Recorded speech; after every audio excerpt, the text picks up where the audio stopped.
So when we're filming, see that little dot there on the red dot? No, this one over here. This one. On the white part? Right here, this dot. That's where we're on. You're gonna edit all that? Yeah. Maybe? Okay. I don't know. Maybe I'll put it in there. That's where you want to look.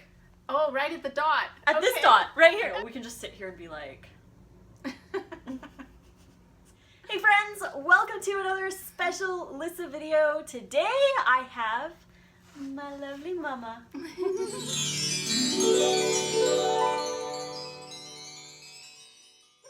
She's here. I wanted to do a little bit of an interview with her for you guys.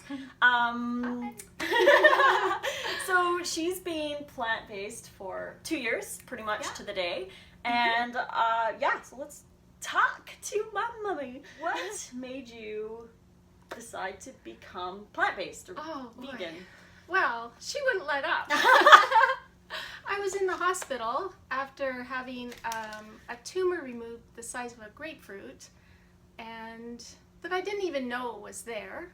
It was an emergency surgery, and Melissa said, "Mom, you gotta stop eating animal products."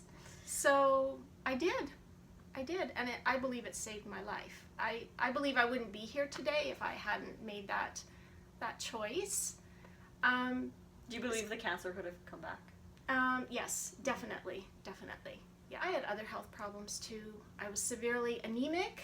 I had high cholesterol. I had chronic fatigue, thyroid problems, depression, hypoglycemia. Oh, you have that bladder thing too. Chronic cystitis, bladder infections, and I was eating red meat probably a couple of times a week because I was following the O blood type diet. And still I was so sick. So I did go plant-based, and I love it. I watched Forks Over Knives, and I started following that, the 80-10-10. The hypoglycemia went away. I had blood tests done a few months ago, and it was just amazing. My doctor said, "You are no longer anemic. Your cholesterol is normal. And I have energy," and the tumor was in my intestines. So my body could not detoxify fast enough all those animal products I was eating, and I also ate dairy and a lot of it. And a lot of eggs. I thought, and eggs, like that was like the last thing that I know. Trying to get you off eggs. And it was weird because I was so squeamish about eggs, but I thought they're good for me, high in iron in the yolk and protein in the egg white. So I put 2 or 3 of those in a smoothie in the morning. I had no idea. I know, when we look back on it, it's like, what? But, I mean, we were there, so. Yeah. What differences do you notice when you do all raw, as opposed to just cooked, vegan, plant-based, whatever? A lot more energy. Yeah. Energy. And clearer thinking. And not only energy, but stamina. And I feel lighter. I feel more creative. I feel happier. Just aches and pains. Yeah, no aches and pains at all. I mean, if I walk 5 miles, Well, yeah, I know. my feet are gonna be sore. But in general, like no joint pain. No, nothing like that. And how old are you? I am just turned 59. What about your sleep? Sleep is good, unless I'm worrying about something, which is human nature, right? Diet doesn't get rid of stress. It can help you through the stress. Yeah. Actually, it would be worse off, right, if we weren't eating properly. Yeah.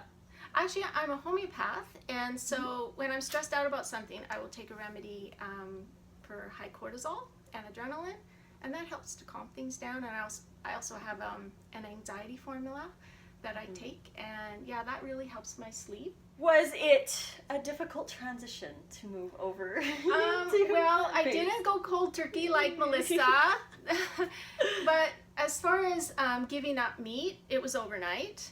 As soon as Melissa gave me the information that I needed to make that choice.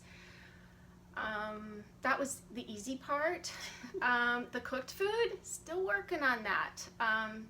All vegan, all plant-based, but I find my biggest challenge is for dinner. Just you know, what do I eat for dinner that satiates me and keeps me going for all those hours when I'm asleep.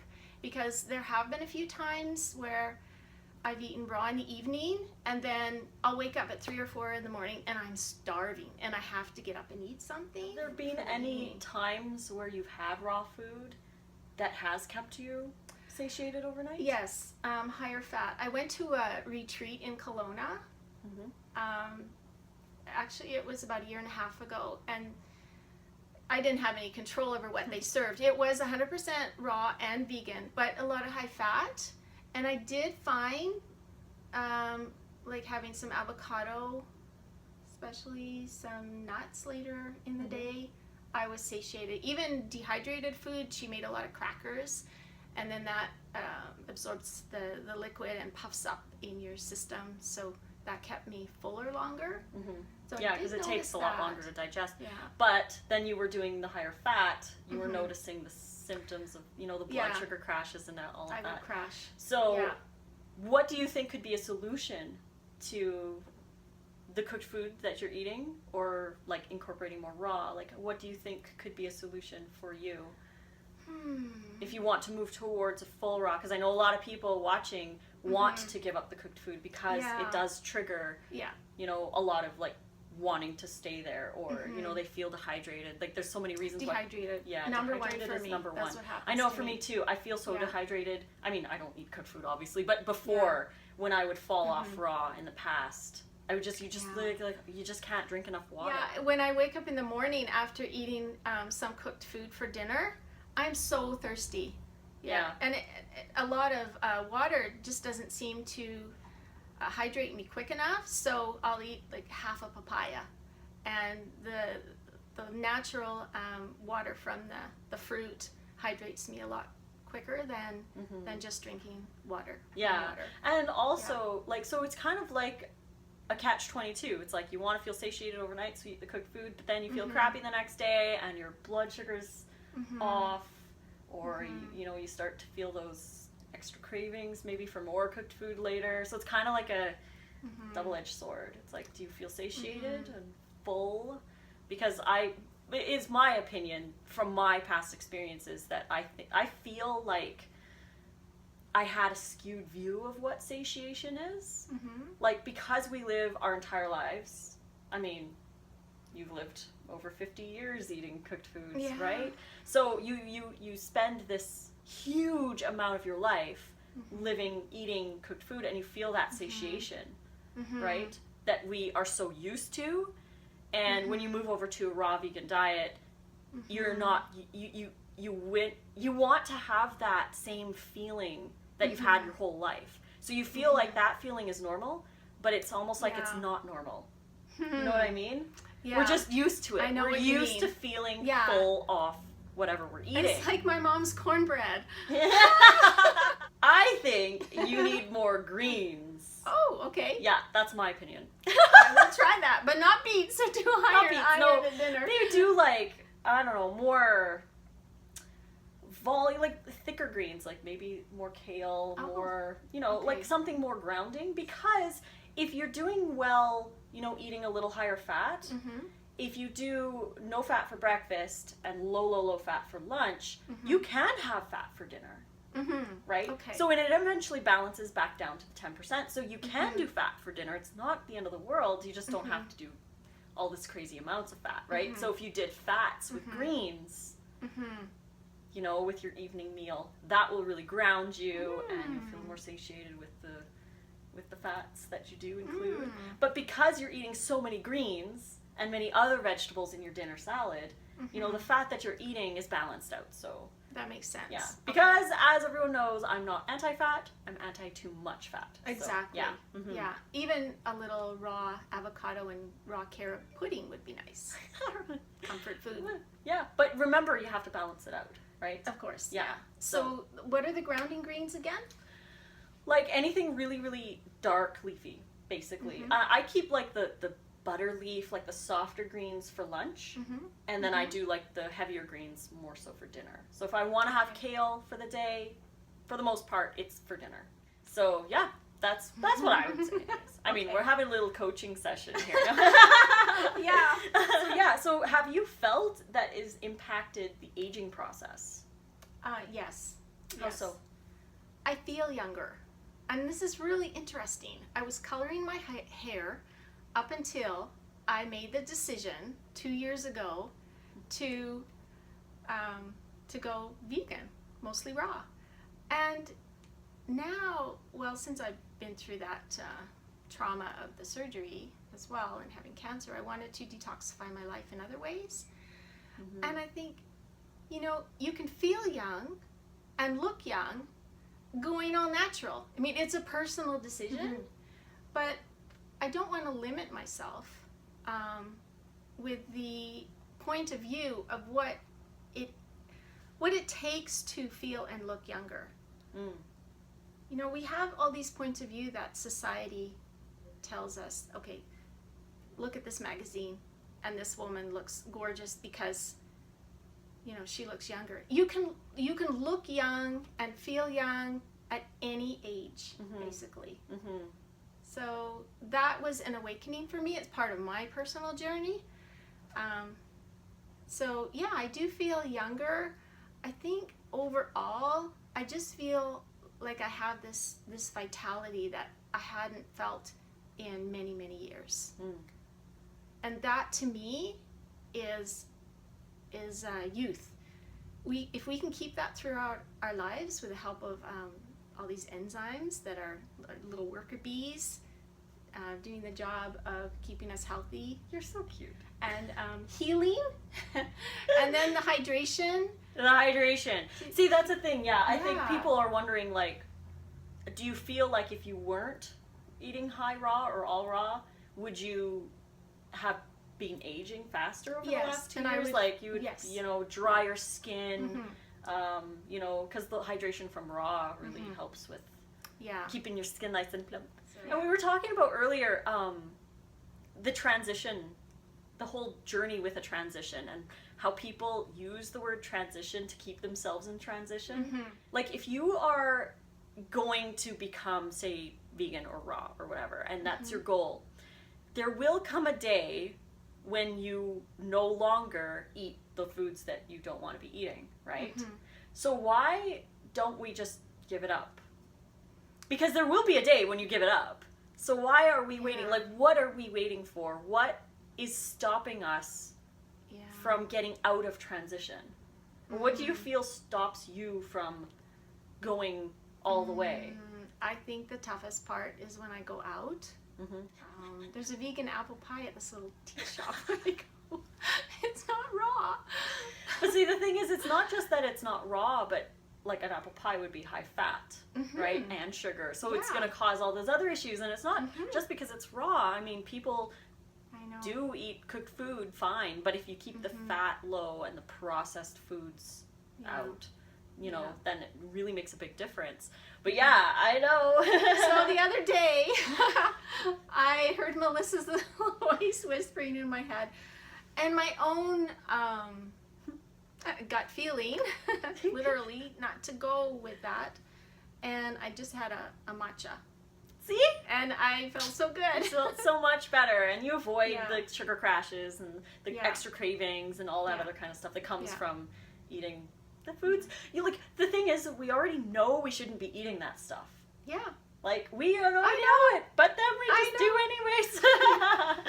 So, yeah. Like, I'm having a really good day, so it won't bother me that much. But you know what? It always does. It always does. Yeah, and I was doing a video on that too, where it's like, once you start to feel really healthy and things are going good, and you're like, yeah, this is good, I'm feeling good, I'm losing weight, and everything's good. You're like, I could probably tolerate that, but yeah, I don't want to sabotage. And we don't want, and the reason why, I mean, I feel so awesome, and I have plenty of options to eat cooked vegan, because I make cooked vegan for my boyfriend. Like, I make these awesome, like, burgers and stuff, but he loves them, and sometimes I do feel like, you know, it'd be cool to try it. But it's so tempting. I don't want to allow myself the opportunity to justify other things. Yeah, I justify it also by saying, I'm vegan. My number one is vegan. Right? Yeah. Veganism. So that's how I justify, I can have a cooked vegan apple pie or brown rice or quinoa. But you know what? There's even in the raw movement, there's super high fat, processed raw things, right? Like you get the cashew cheesecakes, and you know, or like you're dousing a little salad with all of this, you know, fatty dressings and stuff like that. So even if it's raw, sometimes you can get into those areas where you're not feeling good after you eat. So we all know what those foods are. And we all know we shouldn't be eating them. So what do you think would be a solution to your issues with going out? Like, what do you think could be good for you? For me personally? To make the choice of doing something raw at the restaurant instead. Eat something before I go out, because if I'm hungry, that's when I get weak. You're ravenous. It's like, I'll eat anything, it doesn't matter as long as it's vegan. And I start feeling sorry for myself, like I want that comfort food, but it's not worth it in the long run. So making sure I eat really well before I go out, and just go out for the social part and have a cup of tea. Yes. Have a cup of tea, or you can even order a raw salad. And just get, because like when I go out, for example, I'll get like this massive salad because I know they have fresh veggies in the back. It's obvious. So I'll ask them for this giant salad. I just take out animal products and any like corn chips or croutons or whatever. I ask them to add berries to my salad so that it's got the sweetness, and then lemon juice and pepper, and that's typically what I'll have. So that I'm eating with everybody. So you're getting all those flavors, which is really satiating. Actually. Yeah, exactly. So you kind of get everything in the salad. And you're eating with everybody else, so you get to take part in it, and you don't end up leaving with the restaurant rock. So how has me being raw and vegan influenced you? Well, I know I'm really bad. Just like harping on you. No. I know, she was like a little parrot in my ear constantly. Well, you've set a really, really good example. And thank you. You're welcome. And you make it look so easy. It is. And I love your recipes. I've tried many of them, and I've also made up a lot of my own recipes. So I think if you have the tools, like you showed me the tools, you showed me so many things that were resonant for me to make this transition. And just your enthusiasm and your love of animals. I mean, I'm a homeopath. I treat animals. And I was saying to myself, like, why would I eat anything from any animal? It just didn't make sense in my mind. And your passion for the love of animals, it just, wow. It was a real wake-up call for me. And just the way you live your life so so lovingly, and you're sharing, and also your research. You're a genius. You're brilliant at research. Thank you. Like what Melissa has shared with me, she puts everything in a nutshell and makes it understandable. So I didn't have to go through miles and miles of medical reading journals. And, You broke it down, and you made it accessible and really easy to understand. So thank you. Aww, you're welcome. What do you see in your future? Well, Melissa is going to be a guest speaker in the UK in August. UK Fruit Fest? Yeah. Yes. So, you can go. The link is right here. So I found out about this and I said, that sounds like fun. She said, well, why don't you come along? Come with me. So I'll be there too. Yay! Yeah. We're going together to the UK Fruit Fest. So if you guys want to see us, and you are able to go to the UK Fruit Fest, it's August 2nd to the 6th, 2017. So again, links here, so you can go and get your tickets if you want to go. And bring food on the plane. Yeah, right. I know. Be prepared when you travel, because You never know what's going on. I think if you bring fruit on the plane, you have to eat it all before you land. Yeah, but I mean, there's ways Depends around on the country. Yeah. Yeah. But you know what? As long as you can satiate yourself and drink a lot of water to get you through those couple hours where you might not have food, it's not the end of the world. Right. At least you're making those decisions to be as clean as possible when you're traveling. So you don't feel crappy when you get to your destination, right? Be proactive. Proactive. Yeah. Yes. Proactive. I like that. Yeah. Tell me your social media. Tell everybody your social media. I am Raw with a Passion on Facebook and Instagram. And she doesn't have Snapchat. No, and I don't have Twitter. Not yet. I gotta keep up with the times. Right. So, and also on Facebook, Homeopathy for Pets. And I also do a lot of coaching with weight loss, but from a different perspective than Melissa. Yeah, homeopathic. Homeopathic. So, yeah. Like people who have addictions to sugar and fat and alcohol and anxiety about eating, emotional eating. I do consultations online, like by phone, long distance. Yeah, so very energetic.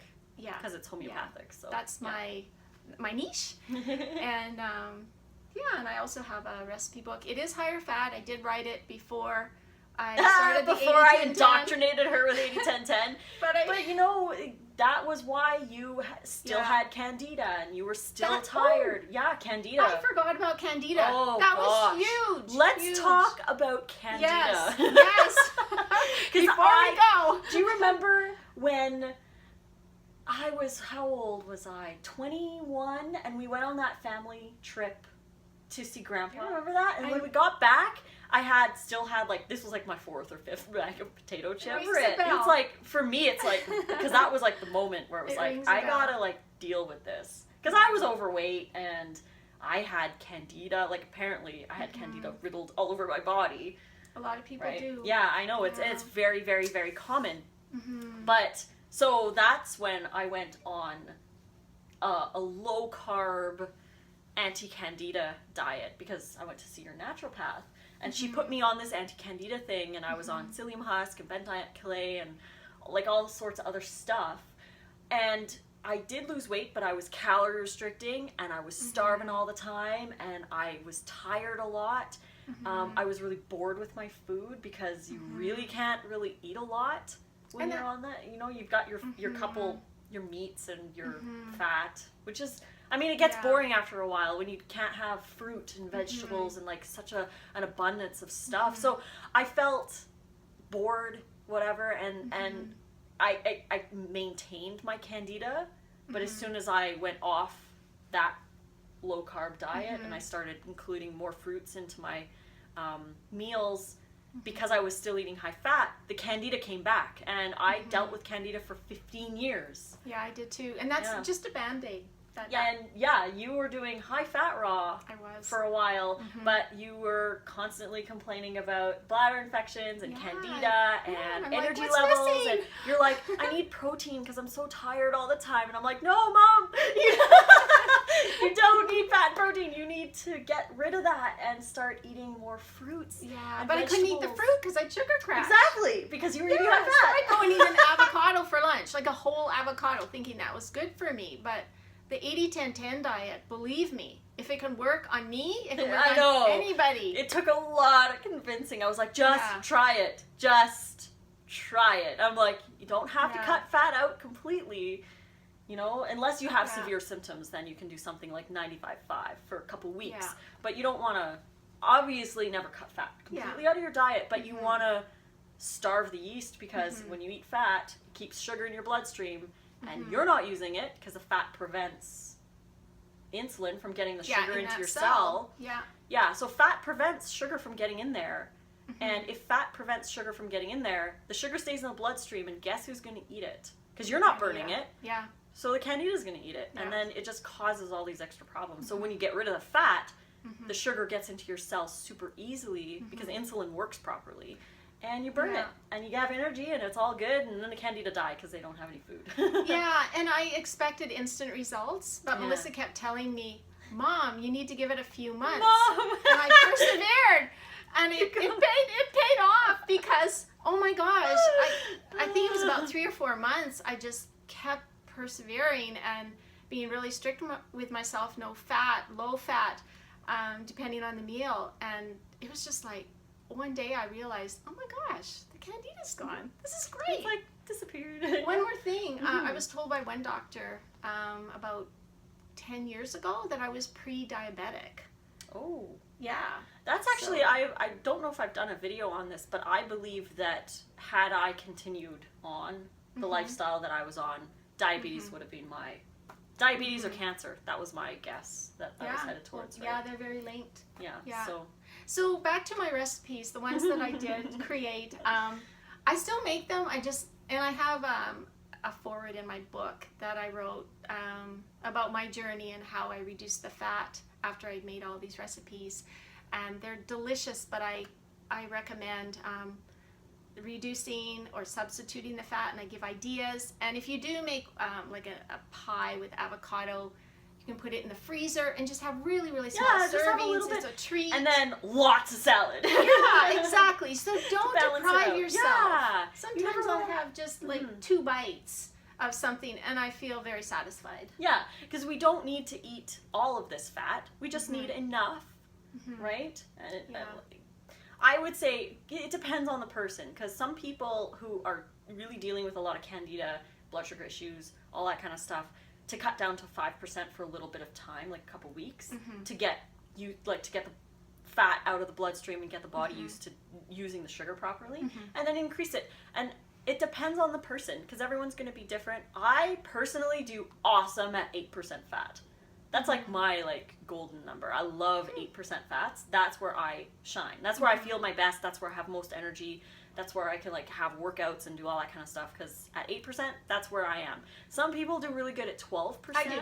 12? You took it right out Really? of mine. Oh, nice. Yeah. Telepathic. No, Yes. yeah, 12% Yeah. is also a good one, It's because perfect. it's real. 10% is a guide. So we want to keep fat on the low end, and that can be anywhere from 5% to even up to 20, because some people can do 20%.